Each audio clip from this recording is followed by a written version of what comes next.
December আমাদের একজন office কালিগের reception ছিল, তো সেখানেই আমরা গিয়েছিলাম সবাই মিলে। দেখো, একটা ফটো ফ্রেম গিফট করেছি আর সবাই বলছে খুব ভালো হয়েছে।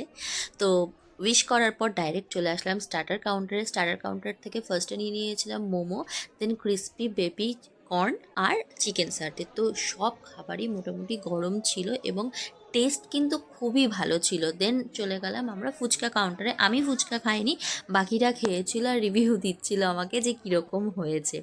তারপর ডাইরেক্ট চলে আসলাম খাবারের কাউন্টারে, এসে স্যালাড নিয়ে নিলাম, কিন্তু তারপরে পুরিটা শেষ হয়ে গেছিলো, তো আমরা চলে আসলাম প্রন নিতে।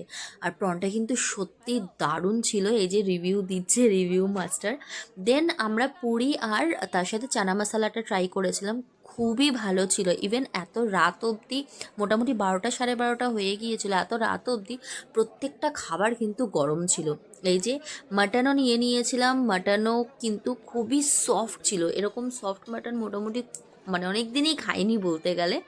তো মাটনের রিভিউ দিচ্ছেন আমাদের স্যার পুরি দিয়ে, যেহেতু আমরা পুরিটা পরে খেয়েছি। তো তারপরে ছিল ইয়েলো রাইস, তো ইয়েলো রাইসটা আমরা মিস করে গেছি, মানে আমি দেখাতে মিস করে গেছি, কজ ইয়েলো রাইসটা আসতে অনেকটাই লেট করেছিল। তো আমরা পুরি আর মাটন দিয়েই বেশিরভাগটা খেয়ে নিয়েছিলাম। আর এই একজন মাটন খেয়ে মাটনের রিভিউ দিচ্ছে যে কতটা ভালো হয়েছিল।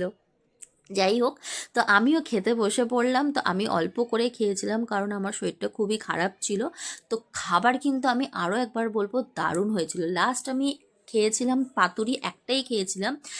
এখনও বলছি, রাত 12:30টার সময়ও কিন্তু প্রচণ্ড গরম খাবার ছিল। আমি লাস্ট পাতে একটা বেকড রসগোল্লা আর সন্দেশ দিয়ে খাবারটা শেষ করলাম।